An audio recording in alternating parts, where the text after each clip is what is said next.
इसको इससे बेहतर कोई और एक्सप्लेन कर सकता है? सेम नेटवर्क और डिफरेंट नेटवर्क में क्या डिफरेंस है? जी, कैसे पता चला क्लास? जी जी, अब बताएं। हाँ, अब यस। 10.255 या 255.255.255.0 सबनेट मास्क के ऊपर ही डिपेंड कर रहा होता है बेसिकली इसमें।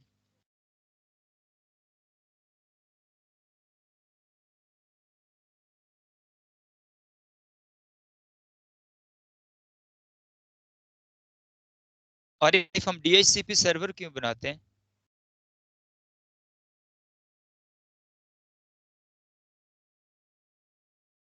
जी आरिफ, आवाज आ रही है मेरी आपको? सर रिपीट करिए आप। हम DHCP सर्वर क्यों बनाते हैं, कॉन्फ़िगर करते हैं राउटर को या स्विच को या किसी डेस्कटॉप को या किसी आप वायरलेस एपी को एज अ DHCP सर्वर क्यों कॉन्फ़िगर करते हैं?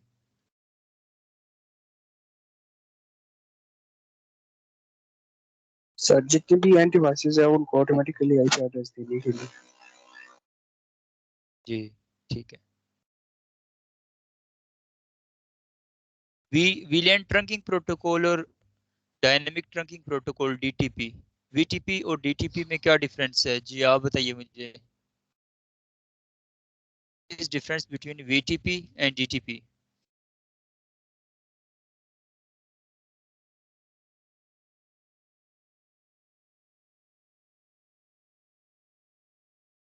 जी अरबाब आप बताइए, what is difference between VTP and DTP? जी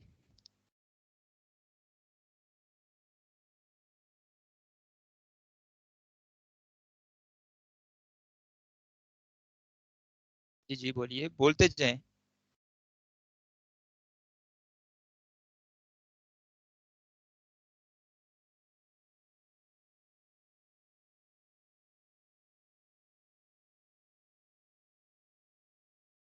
इनसे बेहतर कोई और एक्सप्लेन करना चाहिए?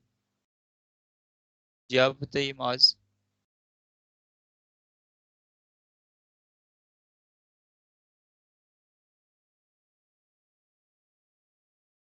आप बताइए।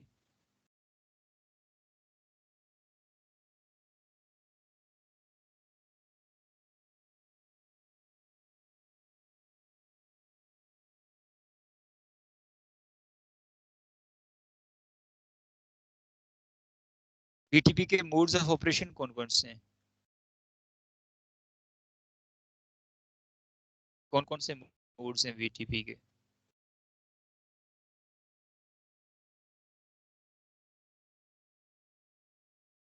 जी आप बताइए, VTP के कौन कौन से मोड्स हैं?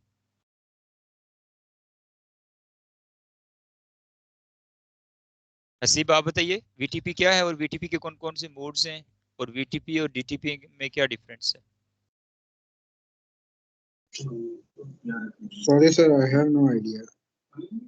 Why you don't have even any sort of idea, as we have done it right before 2 to 3 lectures?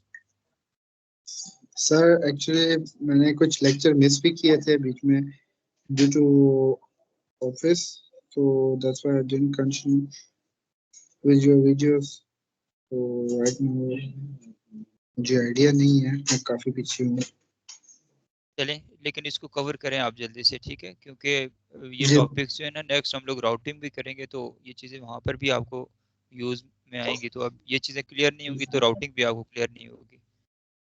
Ji sir. जी मुआज आप बताइए मुझे, VTP और DTP में क्या डिफरेंस है, और VTP के मोड्स ऑफ ऑपरेशंस कौन कौन से हैं? ये तो इस पे मैंने हमने काफ़ी ज़्यादा एग्जेजरेट किया था, काफ़ी ज़्यादा हमने जो है ना इसके ऊपर मोड्स बता दें। हाँ, ट्रांसपेरेंट मोड का क्या काम है, आप बताइए। जी आप बताइए, ट्रांसपेरेंट मोड का क्या काम?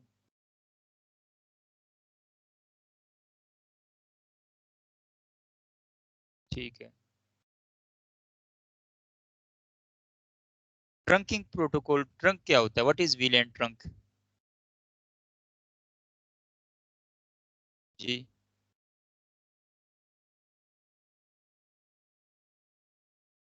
जी आप बताइए। और इसका क्या, कहाँ पर काम करता है, किसने इसको बनाया, इसका प्रोटोकॉल नंबर क्या है? हम्म?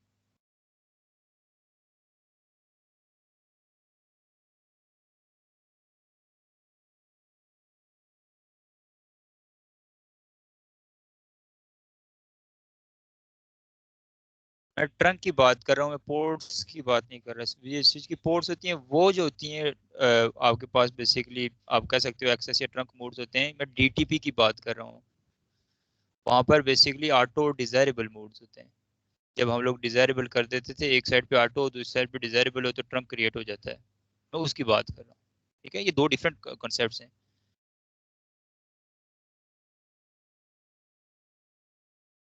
इस सामने आपके सामने एक स्विच पड़ा हुआ है, इसको एक्सेस आपको कहा जाए कि आपने इसको एक्सेस करना है, कौन कौन से मेथड्स हैं, मेथड्स कौन कौन से हैं इसको एक्सेस करने के लिए? जी बताएं। जी बताएं आप। पहले तो सबसे पहले इन बाउंड एक्सेस है और आउट ऑफ बाउंड एक्सेस है ना? और इन बाउंड और आउट ऑफ बाउंड में क्या फर्क है? इन बाउंड और आउट ऑफ बाउंड। जी हाँ गुड। SSH यूज करते हैं। देखो ना, ये चीजें तो अभी अभी हमने रिसेंट क्लासेस में पढ़ी हैं। स्विच और राउटर में क्या डिफरेंस है? सिंपल स्विच और राउटर में क्या डिफरेंस है? कौन सी लेयर टू की डिवाइस है? हाँ, तो लेयर टू से मुराद क्या है? जो लेयर टू पे ऑपरेट करती है, एक्चुअली इसका मतलब क्या है कि क्यों ये लेयर टू पे है? जब कोई इसके पास डिवाइस आती है तो उसको क्या मैक एड्रेस स्टोर करती है या IP एड्रेस अपने पास? लेयर टू की डिवाइसेस मैक के ऊपर काम करती हैं।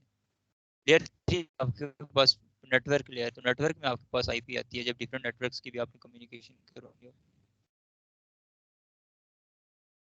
हमने प्रैक्टिकली स्विच में मैक एड्रेस बाइंड भी करके दिखाए थे आपको। लेकिन कोई बात नहीं, ये चीज़ें ऐसे ही आती हैं। अच्छा, इसके अलावा फिर आप मजीद, ठीक है, ये कुछ चीज़ें हैं।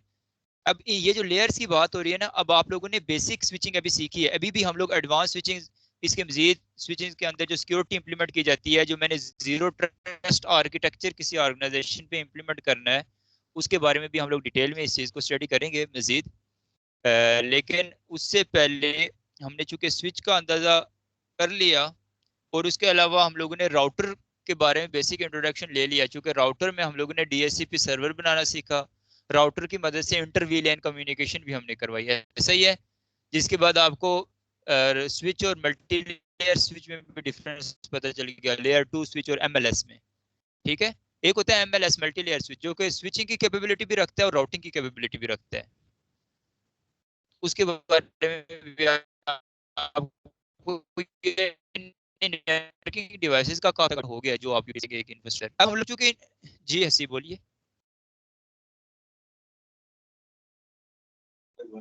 Sir, if you don't mind, could you please explain VTP a little? Yes why not. VTP के बारे में ये कह रहे हैं कि थोड़ा सा मजीद एक्सप्लेन करें। VTP होता है VLAN ट्रंकिंग प्रोटोकॉल है। बेसिकली हम लोग किसी एक लैन के इंफ्रास्ट्रक्चर के अंदर जब VLANs वर्चुअल लैंस डिज़ाइन करते हैं, और फिर उसके बाद हमने अपने इंफ्रास्ट्रक्चर को अगर स्केलेबल बनाना हो, मजीद इन्हेंस करना हो, और हमने पैरेलल मजीद पैरेलल स्केलेबिलिटी करनी नेटवर्क के अंदर, तो बेसिकली डिफरेंट स्विच के अंदर जब VLANs को हम लोग कॉन्फ़िगर करते हैं तो VLAN का जो डेटाबेस होता है उसको मैन्युअली कैरी करना मुश्किल होता है, और उसमें ट्रबल शूटिंग को फेस करना पड़ता है। तो उसके बजाय हम लोग जब VTP को हम लोग अपने नेटवर्क के अंदर डिप्लॉय कर देते हैं लेयर टू के ऊपर, तो उसका बेनिफिट ये होता है कि जो एक मेन कोर स्विच आपके नेटवर्क में डिप्लॉयड होता है, उसको हम लोग VTP सर्वर के तौर पर कॉन्फ़िगर कर देते हैं, और बाकी जितने आगे नेक्स्ट सर्वर जो स्विचेस होते हैं उसको उनको क्लाइंट्स बना देते हैं। इसका बेनिफिट हमें ये होता है कि जितनी VLANs का जो भी डेटाबेस वगैरह हम बनाते हैं, वो जो जो सर्वर में हम बनाते जाएंगे, तमाम उसके जो क्लाइंट्स पे ऑटोमेटिकली शिफ्ट होता जाएगा। वन बाय वन हमें मैनुअल कॉन्फ़िगरेशन नहीं करनी पड़ेगी। इस वजह से एक तो हमें ट्रबल शूटिंग भी कम फेस करनी पड़ेगी और हमारी कॉन्फ़िगरेशन भी जो है वो इजीली डिप्लॉयड हो जाएगी नेटवर्क के अंदर। और उसके बाद इसका जो तीसरा मोड था, दो मोड्स इसके दरमियान में एक्सप्लेनेशन में मैंने बता दिए। एक दरमियान में नेटवर्क के अंदर कोई और मजीद स्विच हम अगर उसको ऐड करना चाहें फॉर डिफरेंट पर्पज, लेकिन उससे हम लोग आगे मजीद क्लाइंट्स भी ऐड करना चाहें, तो वहां पर उसको हम लोग वीटीपी जो है ना ट्रांसपेरेंट के तौर पर कॉन्फ़िगर कर देते हैं। उसका बेनिफिट ये होता है कि सर्वर से और बैक साइड से आने वाली इंफॉर्मेशन जो होती है उसको आगे पास करता है क्लाइंट्स की तरफ, लेकिन वो इंफॉर्मेशन खुद नहीं कैरी करता। जैसे आमतौर पर ट्रांसपेरेंट कोई ग्लास होता है, कोई लाइट वगैरह उससे पास हो जाती है, तो इससे भी इंफॉर्मेशन पास तो हो जाती है लेकिन खुद उसको कैरी नहीं करता। तो ये बेसिक कंसेप्ट होता है वीटीपी का। और ये जो वीटीपी की जो इन्फॉर्मेशन को कैरी कर कर लेके जाता है, एक स्विच से दूसरे में कन्वर्ट करनी हो, दूसरे से तीसरे में कन्वर्ट करनी हो, इसके लिए स्विचेस के दरमियान में डीटीपी को इनेबल कर देते हैं, डायनेमिक ट्रंकिंग प्रोटोकॉल। जिन जिन पोर्ट्स के साथ वो स्विचेस आपस में कनेक्टेड होते हैं, उन स्पेसिफिक पोर्ट्स को हम लोग ट्रंक मोड में इनेबल कर देते हैं, ट्रंक बना देते हैं। उसका बेनिफिट ये होता है कि ट्रंक बेसिकली क्या है, 802.1q का एक प्रोटोकॉल है वीलैन का, जो वीलैन के टैग्स को कैरी कर कर लेके जाता है डिफरेंट नेटवर्किंग डिवाइसेस में लाइक राउटर्स एंड स्विचेस। तो इस तरह से बेसिकली आपका ये वीटीपी काम करता है। बाकी प्रीवियस में मैंने इसको डिटेल्स में एक्सप्लेनेशन भी और इसकी कॉन्फ़िगरेशन वगैरह और इसके नोट्स आपके साथ शेयर किए हुए। बेसिक आइडिया हो गया आपको वीटीपी का? जी सर। अच्छा, ठीक है। ये ठीक है, ये थोड़ा सा आइडिया है। जी बोले। जी हाँ, वो मैंने ये पूछा था कि हम लोग डीएचसीपी क्या होता है, डीएचसीपी सर्वर। तो डीएचसीपी सर्वर क्यों बनाते हैं हम लोग? वो बेसिकली आमतौर पर डेली लाइफ में हम अपने होस्ट जो होते हैं, क्लाइंट्स जो होते हैं, एंड डिवाइसेज जो होती हैं, उनको ऑटोमेटिकली आईपी असाइन करवाने के लिए एक डीएचसीपी सर्वर बनाते हैं अपने डिवाइसेज के अंदर, एंड डिवाइसेज के अंदर। सॉरी, एंड डिवाइसेज के अंदर नहीं, हमारी अपलिंक्स के डिवाइसेज के अंदर जो हमारे राउटर्स होते हैं या स्विचेस होते हैं। आमतौर पर अमूमन आप लोग जो यूज़ करते हो डेली लाइफ के अंदर, आप अपने इन एपीज के अंदर यूज़ करते हो। जैसे टीपी लिंक के राउटर हो गए, पीटीसीएल के राउटर्स हो गए, या बड़ा एक नेटवर्किंग का इंफ्रास्ट्रक्चर है, वहां पर ऑब्वियसली ज्यादातर ऐसा होता है कि मल्टीपल लिंक्स होते हैं और उनके आगे एक माइक्रोटिक का लोड बैलेंसर लगा होता है, या कोई भी और वेंडर का लोड बैलेंसर हो सकता है। तो उस डिवाइस के अंदर बेसिकली डीएचसीपी सर्वर बनाया जाता है।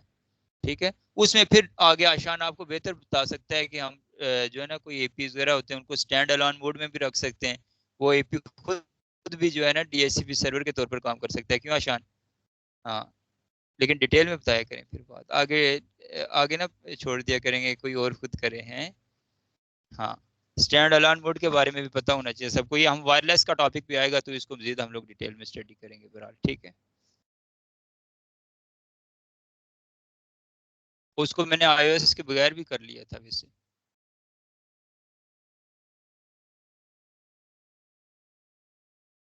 और उबैद साहब कह रहे थे मैं वॉइस मैसेज आपको बिल्कुल अभी करता हूँ। खाना अभी तक उबैद साहब बेसिकली लंच करते हुए काफी टाइम लेते हैं ना, तो इस वजह से शायद।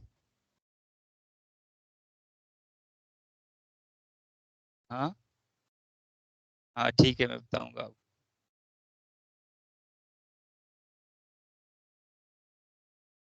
अच्छा, इन चीजों को ध्यान में रखते हुए और कुछ न्यू स्टूडेंट्स भी चूंकि हमारे साथ जुड़े हैं, तो सबसे बेहतर टॉपिक जो अभी हम चलाएंगे वो है ओएसआई मॉडल। ठीक है, हमारी जितनी भी कम्युनिकेशन हो रही है, ये जो भी राउटिंग प्रोटोकॉल्स की बात हो रही है, स्विचिंग की टेक्नोलॉजी की बात हो रही है, या इंफॉर्मेशन की कम्युनिकेशन की जब भी बात हो रही होती है, हर लेवल के ऊपर आपकी बेसिकली ओएसआई मॉडल इन्वॉल्व होता है। ठीक है, ये बात याद रखिएगा।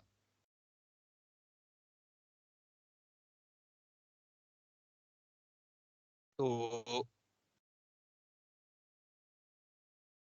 अर्लियर टाइम पे क्या था, जब डिफरेंट वेंडर्स की डिवाइसेस इंट्रोड्यूस हुई मार्केट में, डिफरेंट जैसे आईबीएम थे, ठीक है, और इस तरह से एप्पल के डिवाइसेस थी, और एचपी वगैरह, या इस तरह से जो जो वेंडर्स की डिवाइसेस थी, ये जस्ट कंपैटिबल थी अपने ही इंफ्रास्ट्रक्चर के अंदर। यानी आईबीएम की डिवाइसेस जो हैं वो आईबीएम के साथ ही कम्युनिकेट कर सकती थी, एप्पल की एप्पल के साथ ही, और ऐसे ही अब बाकी डिवाइसेस भी। लेकिन चूंकि इंटरनेट को और आईपी एड्रेसेस वगैरह और इन तमाम तर जो कॉन्सेप्ट हैं, इनको इंट्रोड्यूस करने का अक्सर मकसद क्या था कि दुनिया को एक ग्लोबल विलेज बनाया जाए। तमाम तर दुनिया के लोगों को आपस में और within no time information को किसी भी एक source is within a metre, kilometre, miles, in a country, in a continent even, ठीक है, या आउट ऑफ द कॉन्टिनेंट भी हो सकती है, तो वो इंफॉर्मेशन को पास करवाना है। उस पर्पस के लिए फिर स्टैंडर्ड्स बनाने वाली एक ऑर्गेनाइजेशन है जिसको आईएसओ कहा जाता है, इंटरनेशनल स्टैंडर्डाइजेशन ऑर्गेनाइजेशन। ये पूरी दुनिया के अंदर स्टैंडर्ड्स बनाते हैं। इसके अंदर पूरी दुनिया के इंजीनियर्स और पूरी दुनिया के लोग जो है ना, साइंटिस्ट जो है ना, कोलेक्टिवली काम कर रहे हैं। ये किसी एक स्पेसिफिक, हम नहीं कह सकते कि उसके लिए काम कर रही है, ये किसी स्पेसिफिक कंट्री के साथ नहीं, ये पूरी दुनिया के लिए स्टैंडर्ड्स बनाती है। तो उसके लिए इन इंटरनेशनल स्टैंडर्डाइजेशन ऑर्गेनाइजेशन के लोगों ने और इस ऑर्गेनाइजेशन ने एक प्रोटोकॉल बनाया, एक बेसिकली सिस्टम बनाया, एक मॉडल बनाया, जिसके लिए जब भी जिसके लिए जरूरी था कि जब भी कोई बेसिकली हम लोग ऑपरेटिंग सिस्टम डिजाइन करते हैं, ऑपरेटिंग सिस्टम से मुराद कोई भी आईबीएम है या फिर कोई भी वेंडर है अपनी कोई डिवाइस को इंट्रोड्यूस करवाता है, उसके लिए जो भी बेसिकली वो ऑपरेटिंग सिस्टम बिल्ड करेगा, तो ऑपरेटिंग सिस्टम के अंदर बेसिकली क्या होगा, आप सबने ऑपरेटिंग सिस्टम पढ़ा हुआ है, विंडो का नाम सुना होगा, विंडोज, एंड्रॉइड ऑपरेटिंग सिस्टम, ये ऑपरेटिंग सिस्टम्स होते हैं। इन ऑपरेटिंग सिस्टम्स के बैक एंड पे कोडिंग हुई होती है ना, कॉन्फ़िगरेशन तो समथिंग डिफरेंट है जो हम पढ़ रहे हैं, उसके बैक एंड में कोई कोडिंग, कोई एल्गोरिथम्स चल रहे होते हैं। उस कोडिंग और एल्गोरिथम्स और वो जो फंक्शंस वहां पर डिजाइन किए जाते हैं, उन फंक्शंस में बेसिकली ये कंपलसरी कर दिया था ओएसआई मॉडल ने और आईएसओ ने कि ओएसआई मॉडल की जो लेयर्स हैं, उन लेयर के जो फ्रेमवर्क्स हैं और जो वर्किंग फिनोमिना है, वो बेसिकली इंटीग्रेट करना है ऑपरेटिंग सिस्टम के अंदर। दैट्स व्हाई ये तमाम डिवाइसेस ओएसआई मॉडल के अकॉर्डिंगली कम्युनिकेट करती हैं और सोर्स टू डेस्टिनेशन इंफॉर्मेशन जो होती है एक फ्लो में पहुंचती है, ट्रेवल करती है। ये बेसिकली पर्पस था ओएसआई मॉडल का, जिसको बनाया आईएसओ ने। Got it?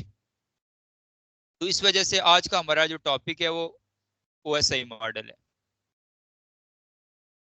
आमतौर पर बात करें हम लोग तो अब सोर्स से लेकर डेस्टिनेशन तक जो है ना, वो कोई इंफॉर्मेशन को जब ट्रांसफर किया जाए, अब ये भी दो तरह के कॉन्सेप्ट्स हैं, इनको पहले आप डिफरेंट इसको अच्छी तरह से क्लियर कर लें। जैसे मैं सबसे पहले अपना ये माउस है या कीबोर्ड है, इस कीबोर्ड में कोई बटन प्रेस करता हूँ, तो ये भी एक सोर्स थी, डेस्टिनेशन आउटपुट है वो, ठीक है, इनपुट और आउटपुट है, दरमियान में बाकायदा एक पूरा सिस्टम, एक फ्लो में इंफॉर्मेशन जा रही है, ये भी नेटवर्किंग है, ठीक है। लेकिन इसके लिए रिस्पॉन्सिबल आपका ओएसआई मॉडल नहीं है। एक आप सिस्टम के इंटरनल जो आपके कंपोनेंट्स कम्युनिकेशन कर रहे हैं, एक मॉनिटर से या एक आप कीबोर्ड इनपुट दे रहे हो और स्क्रीन पे उसकी आउटपुट आ रही है, तो not that specific OSI model is involve at that time. वहां पर आपको ओएसआई मॉडल इन्वॉल्व नहीं है, ठीक है। वहां पर इस चीज की, इस कम्युनिकेशन और इसकी स्टेबिलिटी कैसे, कभी भी ये नहीं होता मैं जी प्रेस करूंगा और एल लिखा हुआ आएगा या टी लिखा हुआ आएगा, ऐसा कभी भी नहीं होता ना, क्योंकि ये एक आइडियल सिनेरियो बिल्ड किया गया है और इस तमाम तर चीज के बैक एंड पे कोडिंग हुई हुई है। और इसके लिए रिस्पॉन्सिबल क्या है? इसके लिए रिस्पॉन्सिबल है आपका ऑपरेटिंग सिस्टम। ऑपरेटिंग सिस्टम के बारे में आप लोग क्या पढ़ते हैं, जरा मुझे बताइए, कोई ऑपरेटिंग सिस्टम की डेफिनेशन अबरार बताएं मुझे, ऑपरेटिंग सिस्टम क्या होता है? बिल्कुल सिंपल, जो कुछ पता है ऑपरेटिंग सिस्टम के बारे में बताएं जी, आप बताएं जी। ऑपरेटिंग सिस्टम कोई इतना बड़ा इसका रॉकेट साइंस तो नहीं है, सिंपल हमारे सॉफ्टवेयर और हार्डवेयर के दरमियान में कम्युनिकेशन के लिए रिस्पॉन्सिबल होता है ऑपरेटिंग सिस्टम, दैट्स इट। दो चीजें, सॉफ्टवेयर और हार्डवेयर में तो डिफरेंस सबको पता है ना। सॉफ्टवेयर वो पार्ट्स जिनको हम लोग छू नहीं सकते, एप्लीकेशन स्काइप के ऊपर कॉल कर रहे हैं, ये नहीं उठा, स्काइप नहीं चलेगी तो इसको थप्पड़ मारना शुरू कर दूंगा, ठीक है, इसको उठाकर बाहर फेंकूंगा यहाँ से, ऐसा तो नहीं होगा ना। और हार्डवेयर, लैपटॉप नहीं चलेगा तो इसको हम जैसे झंडा लगा लगा के चलाते होते हैं डिवाइसेस को, है ना। और कोई चीज काम नहीं करती उसको ठोकर भी लगा लेते हैं बाज़ औक़ात, ठीक है। ये इसके बटन्स हैं, ये खुद जो स्क्रीन है, एलईडी है, ये तमाम तर मॉनिटर वगैरह, ये चीजें इसके हार्डवेयर हैं।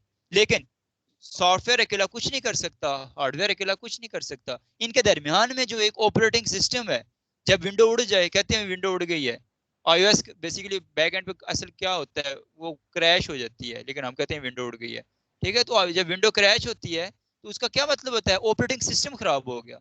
सॉफ्टवेयर तो ठीक है, हार्डवेयर तो ठीक है, ठीक है, क्योंकि लाजमी नहीं है जिस स्पेसिफिक हमारी हार्ड डिस्क की पार्टीशन में विंडो है सारा डाटा भी वहीं पे हो, सारे सॉफ्टवेयर भी वहीं हो, लाजमी नहीं है। अमूमन हम ये करते भी नहीं है। लोकल डिस्क सी के अंदर अगर हम लोग उस पार्टीशन में विंडो रखी हुई है, हमारी कोशिश होती है ई या एफ के अंदर जो है ना हम अपना डाटा रखें या डी में रखें, सॉफ्टवेयर भी वहीं पे हो। लेकिन जब विंडो अगर करप्ट होगी, हो गई, तो आपका सिस्टम भी है, कुछ भी हो, कोई आउटपुट ही नहीं शो होगी। क्यों? कि वो जो हार्डवेयर के पार्ट्स थे और वो जो सॉफ्टवेयर थे, उनके दरमियान में जो कोलैबोरेशन कर रही थी, उनके दरमियान में जो कम्युनिकेशन करवा रही थी, और ये तमाम तर जो फंक्शंस हो रहे थे, वो ऑपरेटिंग सिस्टम करवा रहा था। तो बस कोई भी पूछे ऑपरेटिंग सिस्टम क्या, तो सॉफ्टवेयर और हार्डवेयर के दरमियान में कम्युनिकेशन करवाने के लिए जो रिस्पॉन्सिबल चीज है वो ऑपरेटिंग सिस्टम है। बाकी अभी इसकी डिटेल में जाए तो पूरी पूरी बुक्स लिखी गई हैं और पूरी पूरी लोग रिसर्चेस करते हैं इसके अंदर, वो फिर डिपेंड करता है according to the your requirement. लेकिन जितना मैंने बताया इतना आपको पता होना चाहिए। तो वो मैं बता रहा था जहां से बात बेसिकली ओरिजिनेट हुई कि आपके जो किसी भी कंपोनेंट की इंटरनल कम्युनिकेशन है, उसके लिए रिस्पॉन्सिबल क्या है, ऑपरेटिंग सिस्टम है।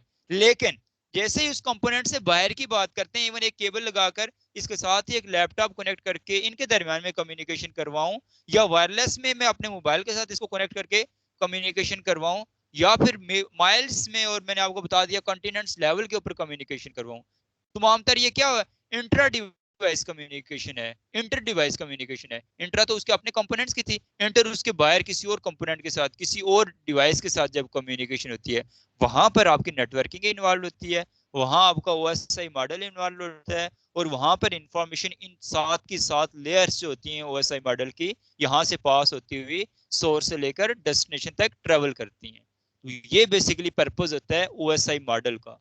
और ओएसआई मॉडल की हर एक लेयर के ऊपर एक अलग अलग इंफॉर्मेशन जो है ना वो अटैच होती रहती है।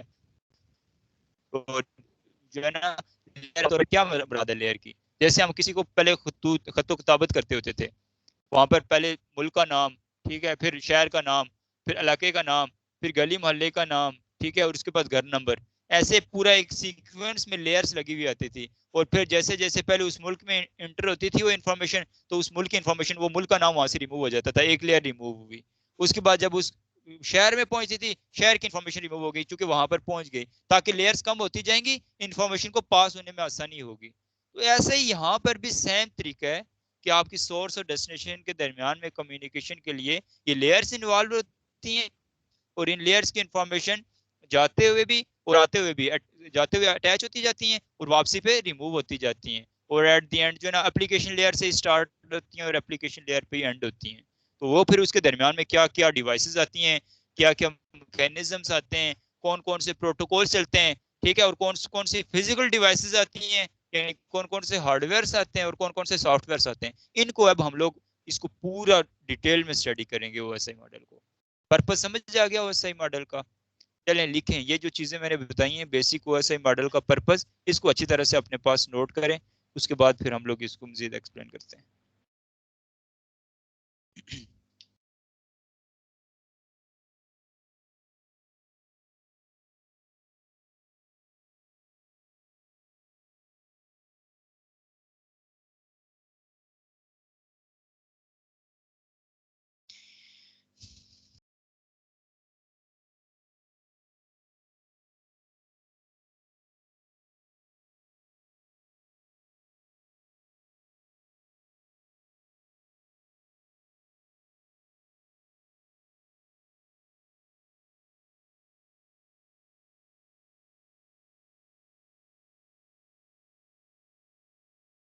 अच्छा, अब ये 7 लेयर्स हैं ओएसआई रेफरेंस मॉडल की, ठीक है, बनाया किसने, आईएसओ ने, और मॉडल है OSI model, open system interconnection.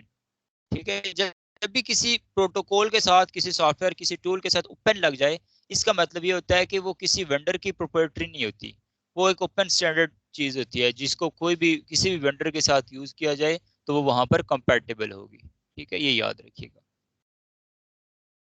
जैसे अभी पहले हम लोग देख रहे थे, एक वीलैंस हम लोगों ने पढ़ी थी और एक आईएसएल पढ़ा था, इंटर स्विच लिंक।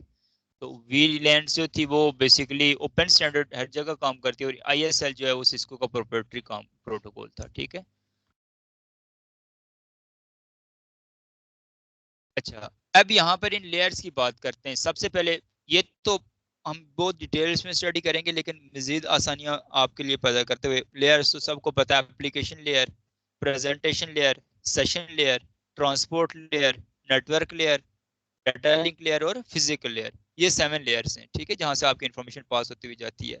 इनको मजीद 2 पार्ट्स में हम डिवाइड कर देते हैं, ठीक है, जिनमें एप्लीकेशन लेयर, प्रेजेंटेशन लेयर और सेशन लेयर, ये 3 लेयर्स, इसमें आपकी इंफॉर्मेशन होती है, ठीक है, इंफॉर्मेशन कलेक्ट होती है, इंफॉर्मेशन ओरिजिनेट होती है, इंफॉर्मेशन जो है वो बनती है, कलेक्ट होती है, ठीक है। उसके बाद जो transport layer, network layer, data link और फिजिकल लेयर, ये बेसिकली उस इंफॉर्मेशन को आगे कम्युनिकेट करवाने के लिए, ट्रांसपोर्ट करने के लिए, आगे डेस्टिनेशन तक भेजने के लिए रिस्पॉन्सिबल होते हैं। पहले 3 लेयर्स उस इंफॉर्मेशन को ओरिजिनेट करने के रिस्पॉन्सिबल, और नेक्स्ट 4 लेयर्स जो है वो उस इंफॉर्मेशन को आगे डिस्ट्रीब्यूट करने के लिए रिस्पॉन्सिबल होते हैं, डेस्टिनेशन तक पहुंचाने के लिए रिस्पॉन्सिबल होते हैं, और फिर डेस्टिनेशन में सेम वही काम रिपीट होता है, ठीक है। जैसे सेंडर साइड से एप्लीकेशन लेयर डेस्टिनेशन साइड की एप्लीकेशन लेयर के साथ कम्युनिकेट करती है, सेंडर साइड की प्रेजेंटेशन लेयर रिसीवर साइड की प्रेजेंटेशन लेयर के साथ कम्युनिकेट करती है, इस तरह से सेशन लेयर जो होती है उसकी सेशन लेयर के साथ कम्युनिकेट करती है, लाइक दैट। अच्छा,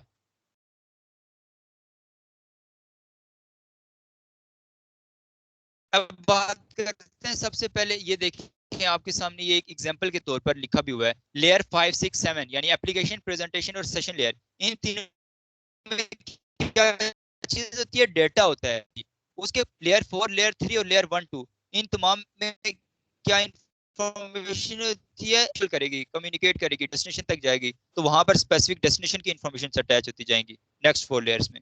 फर्स्ट 3 लेयर्स में डाटा अटैच होगा, जो भी इंफॉर्मेशन, और फिर उसके बाद आगे डेस्टिनेशन की जो है ना इंफॉर्मेशन वो भी साथ अटैच होती जाएगी, ठीक है। अब बात करते हैं सबसे पहले एप्लीकेशन लेयर। आमतौर पर एप्लीकेशन से मुराद क्या होती है, एप्लीकेशन से मुराद ये होती है कि हमारे कोई भी एक टैब ओपन करो, वो भी एक, उसमें भी वो एक एप्लीकेशन के तौर पर काम करता है, ठीक है। एप्लीकेशन लेयर के ऊपर चलने वाले कोई प्रोटोकॉल्स होते हैं स्पेसिफिक, जिन प्रोटोकॉल्स, जैसे HTTP का नाम सुना है आपने, HTTPS का नाम, HTTPS का नाम सुना है, TFTP का नाम सुना है, और दूसरा सबसे ज्यादा आप लोगों ने जो सुना होगा वो कौन सा सुना होगा, UDP और TCP सुना है, ठीक है। ये कुछ प्रोटोकॉल्स होते हैं जो हर एक एप्लीकेशन जिनको बेसिकली सूट करती है, जिनके ऊपर काम करती है। जैसे हम लोग पिंग करते होते हैं, पिंग टेस्ट करके चेक करते हैं अपने नेटवर्क के अंदर, से हम पैकेट ट्रेसर के अंदर भी पिंग टेस्ट से मुराद क्या होती है कि वो बेसिकली ICMP के प्रोटोकॉल के ऊपर काम करता है। हम लोग मेल करते हैं, मेल किसी को जीमेल के जरिए, आप किसी भी तरह से मेल करते हो, मेल का सबको आइडिया है ना, तो उसके लिए भी आपके पास SMTP का प्रोटोकॉल चलता है, simple mail transfer protocol. Network के अंदर कोई काम कर रहे हो, कोई ट्रबल शूटिंग कर रहे हो, तो network management and monitoring protocol चल रहा होता है।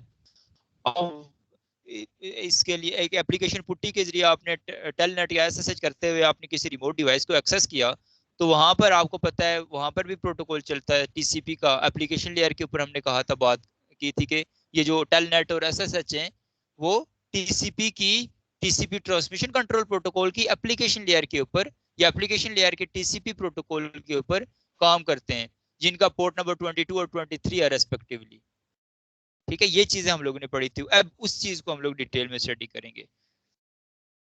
तो ये बेसिकली एप्लीकेशन लेयर के हवाले से बात हो रही है।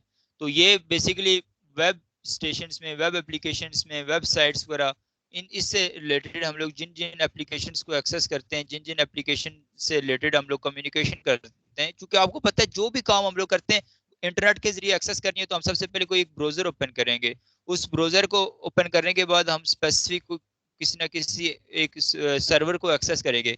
यूट्यूब लिखेंगे यहाँ पर तो यूट्यूब के सर्वर को एक्सेस मिल जाएगी।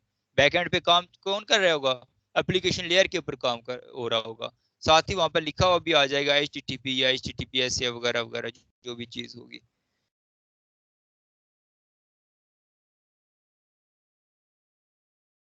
तो आगे ये जो अभी हम लोगों ने DHCP पढ़ा था, DNS पढ़ा था, ये भी बेसिकली एप्लीकेशन लेयर के प्रोटोकॉल हैं। DHCP में आप लोगों को पता था कि हम लोग जो है ना ऑटोमेटिकली अपने होस्ट को जो है ना IPs असाइन कर देते हैं। और DNS के हवाले से मुझे बताएं जी, आप लोग जो न्यू आए हैं, आप IT वाले को तो पता होगा, CS वाले आप बताएं। अब दोनों अपना नाम बता दे मुझे, आप नाम। सईद जी, सईद मुझे बताएं डीएचसीपी और डीएनएस, डीएनएस के बारे में पता है कुछ थोड़ा बहुत आपको? है कोई बात नहीं, आप बताएं। डोमेन नेम सिस्टम, ठीक है। डीएचसीपी के जरिए आईपी मिलता है ना, और उसके साथ ही हम डीएनएस भी असाइन कर देते हैं होस्ट को। डीएनएस का काम ये होता है, आपको पता है काम पूरी दुनिया में, हमें इतना तो पता है ना कि आईपी के जरिए कम्युनिकेशन होती है। असल काम तो आईपी है ना, आईपी हर चीज को, हर सर्वर को एक आईपी। हम जब यूट्यूब लिखते हैं तो असल में हम किसी सर्वर एक्सेस कर रहे होते हैं, लेकिन यूट्यूब क्यों लिखते हैं? ये हमारे लिए आसानी पैदा की गई है, क्योंकि अगर हमें, लेट्स सपोज मैं पिंग करता हूँ, कमांड प्रॉम्प्ट में जाता हूँ youtube.com, ठीक है, ये देखिए रिप्लाई मुझे किसी एक आईपी एड्रेस से आ रहा है, either that is IP variant 4 और IP variant 6, it's doesn't matter. लेकिन ये अभी आईपी वेरिएंट 6 से हमें कोई एक मैसेज आ रहा है, किसी एक आईपी से हमें मैसेज आ रहा है ना, लेकिन हमने तो नाम लिखा था, हमें रिप्लाई यूट्यूब से आना चाहिए था। तो ये बेसिकली ये दरमियान में एक इंटरमीडिएटरी का काम कर रहा है, ट्रांसलेटर का काम कर रहा है, कि हमें आईपीओ नहीं याद हो सकती, हमें अरबी नहीं याद हो सकती, और अरबियों को हमारी नहीं समझ आती, ठीक है। तो दरमियान में एक बंदा हम ट्रांसलेटर बैठा लेते हैं जिसको दोनों के बारे में पता है। तो ये वो डीएनएस सिस्टम, ये basically name to IP resolution करता है। हम किसी भी नाम से किसी चीज को सर्च करते हैं, वो सर्वर में उसके पास पूरा जो है ना एक्टिव डायरेक्टरी मौजूद होती है उस सिस्टम की, वो वहां से स्पेसिफिक आईपी को तलाश करके उसके नाम के अगेंस्ट जो भी आईपी होती है वो निकाल के हमें उसकी पिंग करवा कर उस स्पेसिफिक सर्वर तक एक्सेस दे देता है। ये काम होता है डीएनएस का। आई बात समझ? ये काम करता है डीएनएस।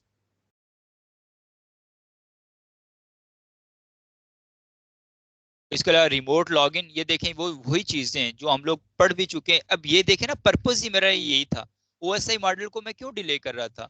एक तो पहले मैंने इंट्रोडक्टरी क्लास में अच्छा खासा बता दिया था ओएसआई मॉडल के हवाले से, पहला जो लेक्चर था।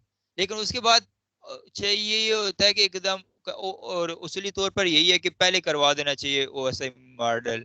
लेकिन मेरा उसूल ये है, मैं अपने पढ़ाने का तरीका ये है नेटवर्किंग के अंदर, कि पहले ओएसआई मॉडल के लेयर्स और डिवाइसेस का इंट्रोडक्शन करवा देता हूँ, फिर उन डिवाइसेस के ऊपर काम करवाने के बाद, प्रोटोकॉल्स को यूज करने के बाद, फिर ओएसआई मॉडल को डिटेल में पढ़ाता हूँ, ताकि फिर बंदे को पता चलता है कि हाँ ये मैंने प्रोटोकॉल इसलिए यूज किया जाता था और इसलिए ये ओएसआई मॉडल के अंदर यहाँ पर इंप्लीमेंट हो रहा है।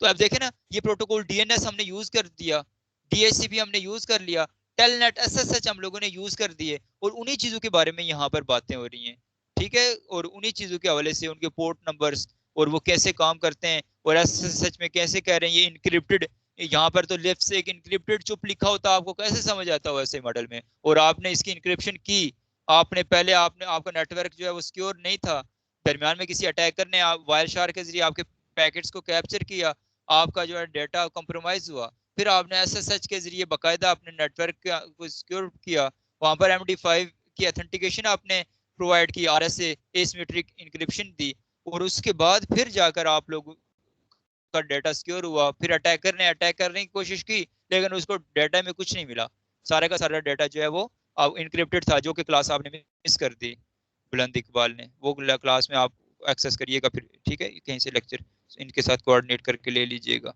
तो ये तरीकाकार है। बाकी यूनिकास्ट, ब्रॉडकास्ट, मल्टीकास्ट में आपको अच्छी तरह से डिफरेंस पता है, और उसी हवाले से यहाँ पर बात हो रही है।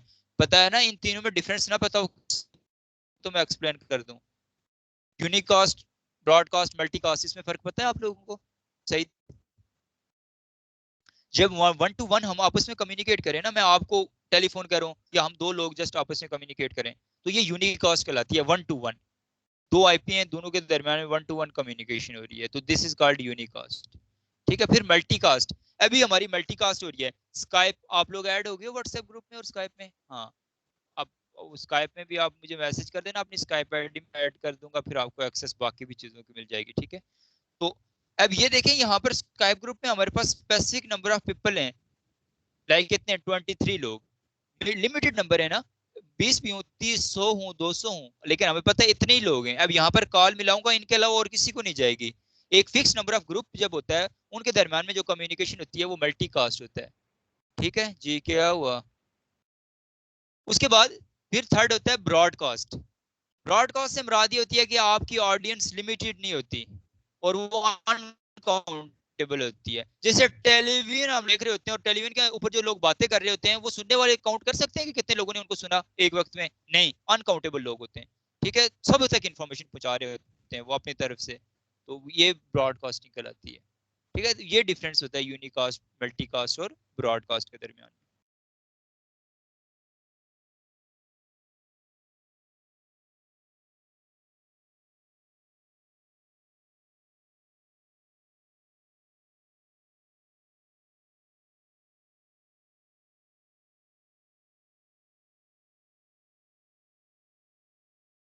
ये सारी चीजें हैं एप्लीकेशन लेयर के अंदर, ये प्रोटोकॉल्स हैं। अब जब हम लोग ट्रांसपोर्ट लेयर्स पढ़ेंगे, पोर्ट्स को स्टडी करेंगे ना, फिर आपको मजीद डिटेल में स्टडी इसकी जो है ना अंदाजा होगा। चूंकि एप्लीकेशन लेयर, प्रेजेंटेशन लेयर, इन लेयर्स के साथ जो है ना, जैसे आमतौर पर हमने बात की थी कि एड्रेसेस, कोई भी जो मशीन होगी, कोई भी जो डिवाइस होगी, उसको हम दो तरह के एड्रेसेस दे सकते हैं, ऐसा ही है। एक मैक एड्रेस और दूसरा आईपी एड्रेस असाइन कर सकते हैं। ठीक है, ये दो एड्रेसेस, ऐसा ही है ना। एड्रेस जो होता है वो फिक्स्ड एड्रेस होता है, फिजिकल एड्रेस होता है आपकी मशीन का, जो चेंज नहीं होगा, आप कहीं पर भी चले जाएं। मैं आपको दिखा दूं, आप अपने डिवाइस का कैसे मैक एड्रेस देखेंगे।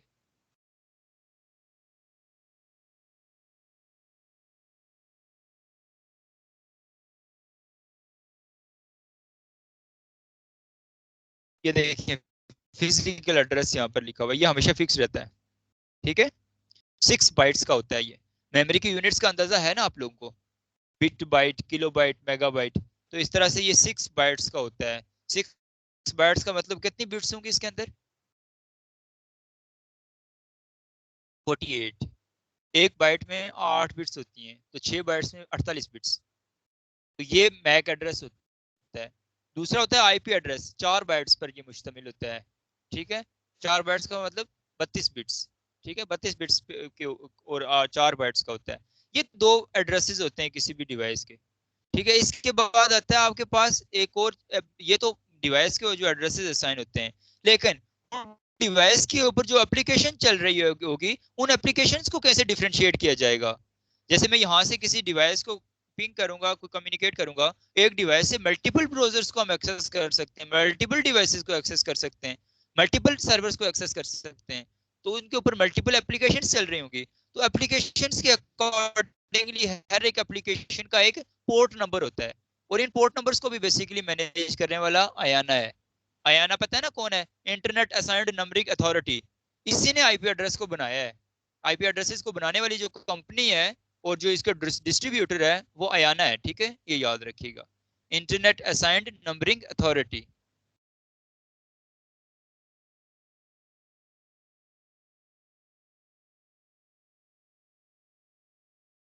नई डिवाइसेस से क्या मुराद?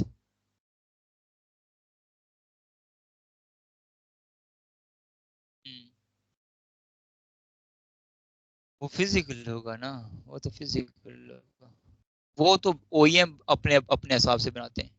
आईपी जो होती है वो कोई डिवाइस बनाने वाला नहीं देता, वो जिस नेटवर्क के साथ कनेक्ट होगी वो नेटवर्क देगा। मैं फिजिकल एड्रेस मैंने बताया ना फिक्स रहता है, आईपी तो आप अपने घर चेंज जाएगा, हर जगह आपके अकॉर्डिंग टू योर लोकेशन आपका आईपी एड्रेस चेंज होता रहता है। ठीक है, तभी तो ये यूनिक आइडेंटिटी है आपके इंटरनेट के अंदर। अच्छा, ये बात हो गई। तो वो मैं बता रहा था आपको कि आया ना, जैसे आईपी एड्रेसेस का डिस्ट्रीब्यूटर है, ऐसे ही एप्लीकेशंस को, ये जो एप्लीकेशन चल रहे होते हैं इनको एक स्पेसिफिक इनका प्रोटोकॉल नंबर होता है। ठीक है, एप्लीकेशन के अगेंस्ट इसका प्रोटोकॉल नंबर है। और कुछ जो मशहूर एप्लीकेशंस हैं जैसे टीसीपी, यूडीपी, एसएमटीपी, एसएनएमपी और टेलनेट, एसएसएच, ठीक, एचटीटीपी, एचटीटीपीएस, इनके पोर्ट्स नंबर आपसे जो है ना वो इंटरव्यू में पूछे भी जाते हैं। इस वजह से इनको हम डिटेल में सारे पोर्ट नंबर से ट्रांसपोर्ट लेयर की बात करेंगे, इनको मजीद डिटेल में स्टडी भी करेंगे, तो इनके बारे में आपको पता भी होना है इन प्रोटोकॉल नंबर्स के हवाले से। ठीक है, तो ये बेसिकली एप्लीकेशन के अंदर ये सारी एप्लीकेशंस और उनके प्रोटोकॉल नंबर्स की बात हो रही होती है। आई बात समझ? ये था एप्लीकेशन लेयर। एप्लीकेशन लेयर के अंदर ये काम हो रहा है। उसके बाद नेक्स्ट आती है प्रेजेंटेशन लेयर। एप्लीकेशन लेयर में हमने यानी किसी एक ब्राउजर को एक्सेस किया, टैब खोला, कोई गूगल ब्राउजर खोला, कोई एप्लीकेशन खोली, कोई व्हाट्सएप खोला, कोई इंफॉर्मेशन ओपन की। ठीक है, ओपन करने के बाद उसके साथ कम्युनिकेशन स्टार्ट करेंगे ना, कम्युनिकेशन से मुराद उसको एक्सेस करेंगे, उसके पेजेस को ब्राउज करेंगे, या फिर व्हाट्सएप पे तो किसी को मैसेज करना स्टार्ट कर देंगे। जब मैसेज करना स्टार्ट करेंगे तो कोई इन्फॉर्मेशन यहाँ से पहले जाएगी, कोई इनपुट जाएगी, फिर हमें आउटपुट मिलेगी। तो जब इनपुट जा रही होगी तो वो जो इन्फॉर्मेशन होगी, जो पैकेट्स होंगे, जो डाटा होगा, वो डाटा बेसिकली पहले प्रेजेंट करने के काबिल होगा कंप्यूटर लेवल के ऊपर, कंप्यूटर की मशीन के लिए, फिर आगे ट्रांसफर हो पाएगा। इस वजह से एप्लीकेशन लेयर में जो डाटा ओरिजिनेट हुआ, पहले डाटा जनरेट हुआ, एक पैकेट बना उस डाटा का, वो पैकेट बेसिकली प्रेजेंटेशन लेयर के अंदर वो बिट्स में कन्वर्ट हो जाता है।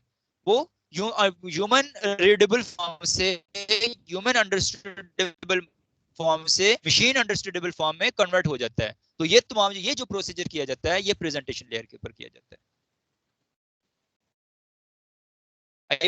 समझ, ये होता है, ये काम होता है प्रेजेंटेशन लेयर। उसी लेवल पे ना मजीद आने के लिए क्या, और जो जो आप इंक्रिप्शन डिक्रिप्शन करते हो, जो जो काम आप डेटा के 0-1 की फॉर्म में बिट्स में कन्वर्ट करते हो, ये तमाम तर काम जो है ना, कन्वेरियन डिकन्वेरियन वगैरह, ये सारा काम जो है ना प्रेजेंटेशन लेयर के ऊपर हो रहे होते हैं। और ये सिर्फ एक टेक्स्ट की बात नहीं होती, ये हर तरह का जो डाटा होता है, चाहे वो ऑडियो हो, चाहे वो वीडियो हो, चाहे ग्राफिक्स हो, ठीक है, चाहे टेक्स्ट हो, ठीक है, कोई भी जो फॉर्म हो, ठीक है, तो उनके लिए अपनी अपनी एक्सटेंशंस होती हैं, उनको एडिट करने के लिए, उनको कन्वर्ट करने के लिए मशीन अंडरस्टैंडेबल फॉर्म में। लेकिन डाटा कोई भी हो, जैसे यहाँ पर लिखा हुआ media player, MP3 MP4, MP3 MP4 किसके लिए होता है? साउंड के लिए होता है ना, वॉइस के लिए, ऐसा ही है। फिर या फिर ये VLC प्लेयर, ये मीडिया वीडियोस के लिए होता है, वीडियो प्लस साउंड दोनों को ये करता है, ठीक है। गिफ्ट्स वगैरह जो होते हैं, ठीक है, इस तरह ये और मजीद हैं जो भी हैं, ठीक है। कुछ टेक्नोलॉजीज का आइडिया ना भी हो, लेकिन आमतौर पर हमें जो डेली लाइफ में यूज होने वाले, आपको पता है कि मेजर जो है वो कौन कौन से हैं? ऑडियो, वीडियो, टेक्स्ट, ग्राफिक्स और इमेज, ठीक है, ये चीज आती है आपके पास। तो ये वाला सारा का सारा काम जो है ना, कन्वेरियंट कन्वेरियंट का, मशीन रीडेबल फॉर्म में कन्वर्ट करने का, तो ये सारा का सारा काम आपका प्रेजेंटेशन लेयर के ऊपर काम कर रहा होता है।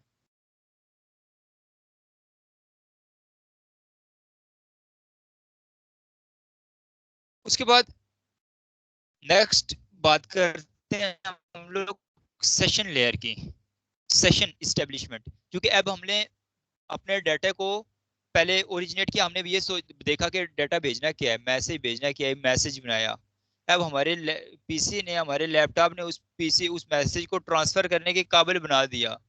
लेकिन अब जहां पर भेजेगा, उससे पहले 1-to-1 इसका सेशन बिल्ट होगा, फिर आगे कम्युनिकेशन होगी ना। सेशन बिल्ट, सेशन बिल्ट होने से मुराद ये होती है कि जैसे हम लोग पहले पिंग टेस्ट करके चेक कर रहे होते हैं कम्युनिकेशन के काबिल है वो डिवाइस या नहीं है, उसके बाद डाटा भेजते हैं, ठीक है। या फिर आमतौर पर जब हम किसी एप्लीकेशन के एक्सेस करते हैं, तो उस एप्लीकेशन का और इस हार्डवेयर का एक सेशन बिल्ड हो जाता है, और वो स्पेसिफिक टाइम के ऊपर वो सेशन डिपेंड करता है कि कौन सी एप्लीकेशन है, किस लेवल की उसकी सिक्योरिटी है, उसके मुताबिक उस सेशन का जो टाइम होता है वो रखा जाता है, और ये ऑटोमेटिक वो सॉफ्टवेयर रख देता है, ठीक है। जिस एप्लीकेशन को हमने एक्सेस किया होता है, उसकी सिक्योरिटी, यहाँ पर फिर वही बात आ जाती है नॉन फंक्शनल रिक्वायरमेंट्स। वो डिपेंड करता है कि वो नॉन फंक्शनल रिक्वायरमेंट्स जो हैं वो स्पेसिफिक एप्लीकेशन के लिए कितनी रिक्वायर्ड है। जैसे उसमें अगर सिक्योरिटी और परफॉर्मेंस की बात की जाए, और साथ बैंक एप्लीकेशन की एग्जांपल ली जाए, तो उसके लिए वो दोनों चीजें बहुत ज्यादा जरूरत है। परफॉर्मेंस भी अच्छी होना जरूरी है, और उसके साथ साथ उसकी सिक्योरिटी और सेशन का ताल्लुक, इसको इस तरह से इन्होंने बेसिकली इलाबोरेट किया होता है, और इसको इस तरह एक्सप्रेस किया होता है कि एक स्पेसिफिक इसके बैक एंड में कोड होया होता है, और उसमें लिखा होता है कि अगर आपकी स्क्रीन ओपन है और इतने नंबर ऑफ सेकंड्स में उसमें कोई एक्टिविटी नहीं परफॉर्म होती, तो सेशन टाइम आउट का हमें मैसेज आ जाता है, तो वो सेशन हमारा एक्सपायर हो जाता है। उसके लिए उसके बाद हमें दोबारा से क्रेडेंशियल्स देने पड़ते हैं, यूजर नेम पासवर्ड देना पड़ता है, जिसके बाद हमें दोबारा फिर उस सर्वर की एक्सेस मिलती है, फिर हम जो भी एक्टिविटी हो परफॉर्म कर सकते हैं। तो ये सारा का सारा काम जो है वो कहाँ पर होता है? सेशन लेयर के ऊपर होता है। तो ये इस तरह से सेशन, तो सेशन लेयर जो है वो सेशन ओरिएंटेशन, यानी सेशन को बिल्ड करने के लिए भी रिस्पॉन्सिबल होती है, और सेशन को डिलीट करने के लिए भी रिस्पॉन्सिबल होती है सेशन लेयर। जब सेशन बन जाता है, उसके बाद फिर डाटा जो है वो होता है, ट्रांसपोर्ट होता है बेसिकली सेशन लेयर का।